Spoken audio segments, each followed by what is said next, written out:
Hey, this is Mark with Comic Experience Sci-Fi. We have a special guest. We have two special guests, actually. It's Tracy and Adam from Motor City Legacies. How you guys doing? Hey, how's it going? All right. You got a show coming up, so tell us about it. Tell us what you have in store this year. This is our second show. It's April 14th through 16th in Romulus, Michigan, at the Sheridan Hotel. We have a film festival, and we bring in celebrity guests from horror films, new and old, for the fans to have a chance to interact and meet. Autographs, selfies. You get a chance to listen to them talk in Q&A settings, panels, and yeah, some workshops for makeup effects artists. So tell us a little bit about your backstory. How did you guys get into this hobby, and how you ended up developing this convention? Um, we got into this being fans. We're huge fans of horror films. And it actually started as a hobby because when we became friends, we started going to conventions as fans. So the very thing we're doing now, yeah, it began as just that, a hobby. So tell us a little bit about, like, what are your favorite horror films that inspired you to want to get into this?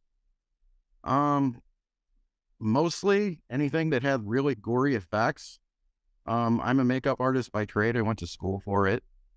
That helped progress my love for film, especially being part of it. And Adam's an actor.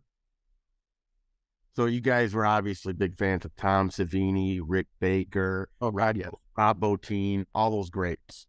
Yeah. Yeah, I think Tom Savini was one of the first celebrities I met at a convention. So, yeah. Mine too, yeah. Yeah.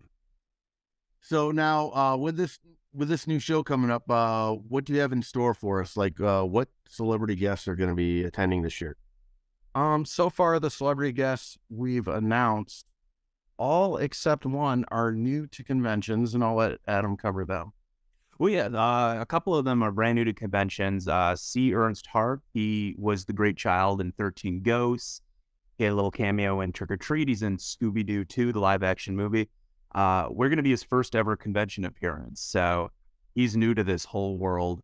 And then somebody else who's making their convention debut is Nita Jose Hanna, who is the little girl from Psycho Gorman.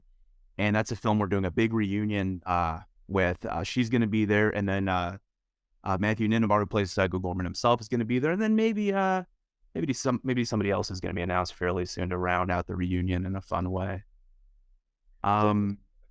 We also have Bex Taylor Klaus coming. They're known for Scream the TV series, Hellfest, and then even a bunch of other non-horror titles such as Arrow and 13 Reasons Why. Jill Whitlow from Night of the Creeps and Weird Science. Then we got a little Return of the Living Dead 2 reunion celebrating the 35th anniversary with Dean Ashbrook, who's also known for Twin Peaks. And then Tarman Zombie himself, Alan Trotman, who's also in the first movie, but reprises the role in this one. Oh, Yeah. more Yeah. brands. Yeah. We have some more guests to be announced soon. But out of that entire list, for the state of Michigan, the only one that's ever been here is Alan for the Tarman from Night of the Living Dead, or Return of the Living Dead, sorry. Yeah. And this, I mean, the entire list. I mean, we got Maddie Carter-Roble coming. He's from Stranger Things and Jurassic World. Scout's Guide to the Zombie Apocalypse. Yep. We got Sam Todd coming with some good timing because Trick or Treat is now on its 15th anniversary. We got a wrestler coming, Abaddon from AEW Wrestling. Okay, now what does this show, what's the difference between this show and the other horror shows that we have in Michigan? I don't want to mention their names, but No, we're trying to be a more intimate, more fan interactive show. Being that we started as fans, this show has never been about money.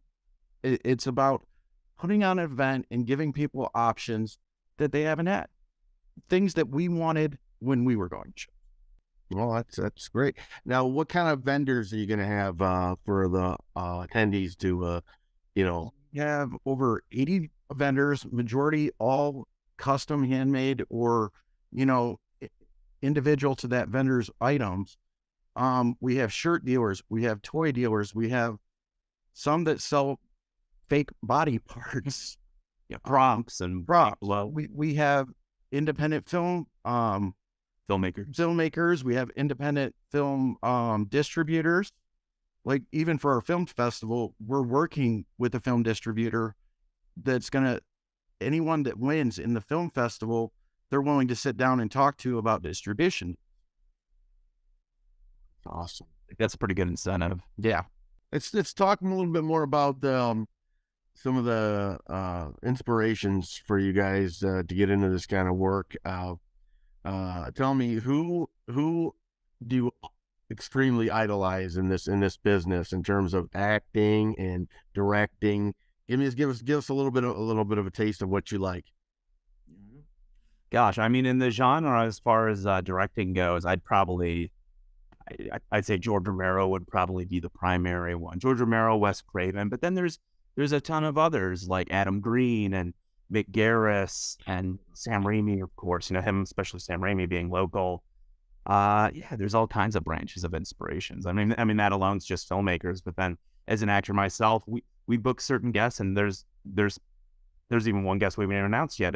That as an actor, I really dig that person on a more personal, different level than just purely being a fan of their movies.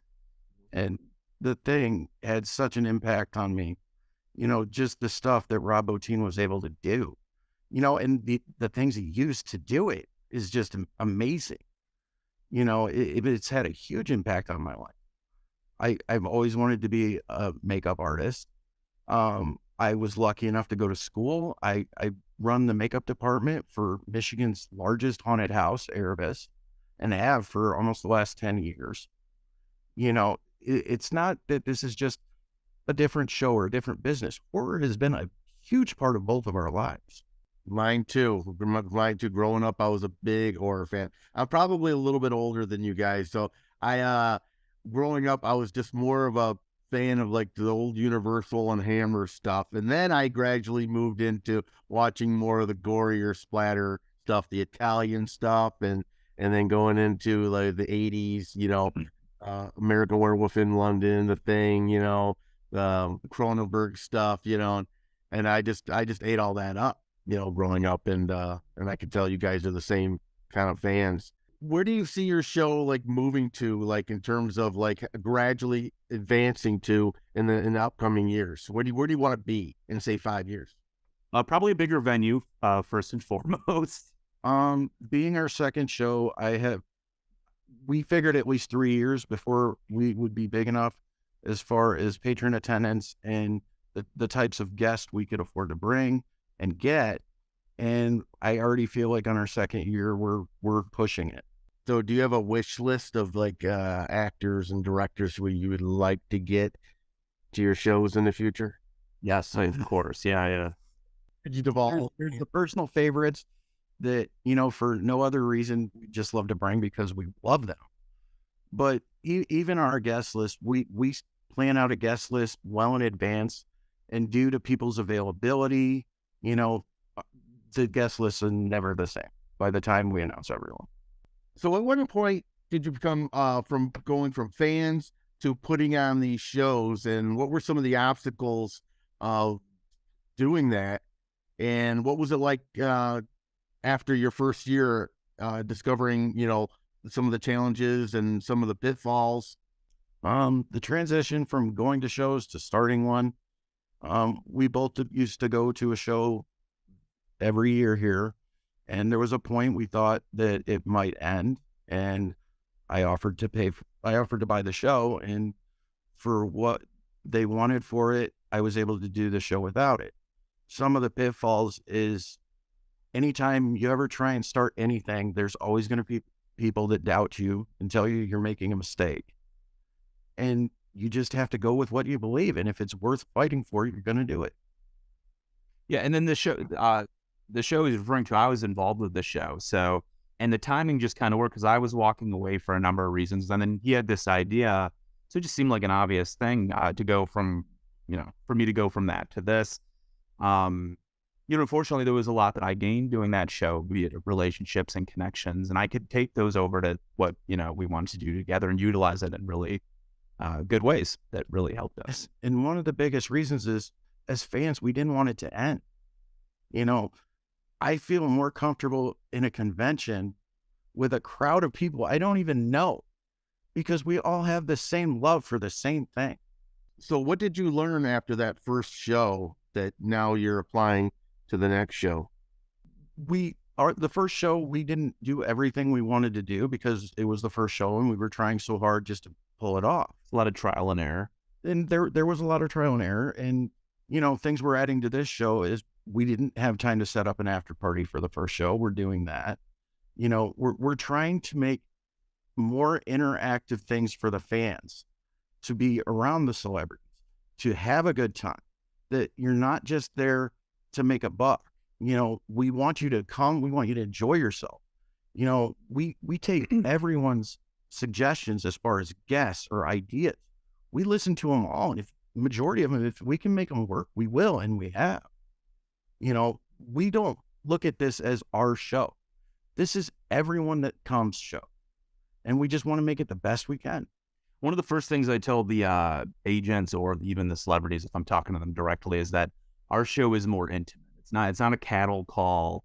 The fans aren't just going to wait in line, hand you the money, get the autograph, and leave. Like there's room and time and space to have that interaction and engage and get to know the fans, for the fans to get to know them. And that's a really appealing thing, obviously, to the fans, but also it is appealing to the agents and the guests themselves as well. They really like that aspect. It's great to meet somebody and get their autograph. But if you're literally just handing them money and you can't even spend 2 minutes with them to say thank you or hi, how you doing? It's horribly impersonal. It's just a transaction at that point. I was lucky enough to go to some shows with him, and we were able to have long conversations with some of these guys, which, probably was insane if you think about it, because they could have been, okay, next, give me some more money. Next, give me some more money. But they made that show special because they gave us that time and that interaction. And actually, I remember when my experience with the Motor City Comic Con, like 15, 20 years ago, it was more special because they didn't have the turnstiles in there. You could just walk up to the tables and start talking to the celebrities, and you could talk to them for minutes on minutes about things. And it was just a much richer experience back then. Now it's too impersonal at that particular con. So I'm glad to hear that you guys are bringing back that intimacy. Yeah, we always say that we're a show for fans by fans, and we mean it. We want the fans to have a better experience than the celebrity. Celebrities aren't anything without the fans that love them, and they love hearing about it. But yeah, it's just, we want to make it more social. We don't want it to be a cattle call. We want people to have those stories that they can tell their friends years from now. I was at this show and I got to talk to, this director or this actor. And that those are memories that I have from shows 20 years ago. I still tell my friends about every once in a while. In the last year, horror has just gotten really big on the streaming and social media apps. What do you have to say about how big it's gotten? I think being more accessible and getting a chance with those streaming services to see things that normally you might not. Fear has always been the strongest and most known emotion from any group, whether us, Russian, anywhere. Fear is universal. And seeing fear and seeing people's flight and seeing people overcome it, it's just something we've always loved, even in telling stories.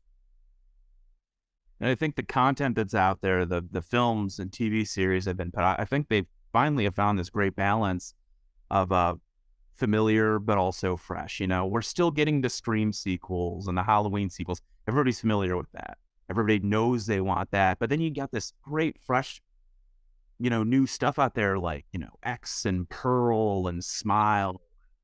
So they're not straying away from what they know everybody loves, but they're also finally ready to try something new and take risks. And I think that pays off just as much. And, most horror films back in the day were technically independent because they usually didn't have big actors. Horror is more acceptable now, and some of the best horror movies out have some of the biggest stars in, which wouldn't have done it in the 80s, or very few. What was some of your favorite films to come out this year? I'd say probably last year, probably X and Pearl. I thought that was those, that it's a trilogy. It's the start of a trilogy. I think that was a breath of fresh air. But then at the same time, of course, I dug the hell out of Scream, Barbarian. I feel like this is a little horror centric. The Menu. Oh yeah, The Menu is great. yeah. And that's the thing too, that there's also this new balance of horror and comedy where, I think there was a time where if you wanted to do horror and comedy, it had to be like a spoof or a parody or something, and like super tongue in cheek. And I think they found this really great blend of horror and comedy where it can still be terrifying, but also like uncomfortably funny. There's just these great balances out there that I think they're finally able to grasp. So tell us, what are the dates and the locations of your next show? The dates are April 14th through 16th at the Sheridan Metro Airport Hotel in Romulus, Michigan. So where can people get tickets for this new event? If you go to our social media, which is Motor City Legacy, or you go to our website, motorcitylegacy.com, we have links to Eventbrite. And yeah, we just hope if you're a fan of horror, you'll at least give us a shot. See what we have to offer. Well, I appreciate you talking to us. This was a lot of fun. This is Mark with Comic Experience Sci-Fi with Tracy and Adam from Motor City Legacies. Thank you, guys. Thanks. Thank you.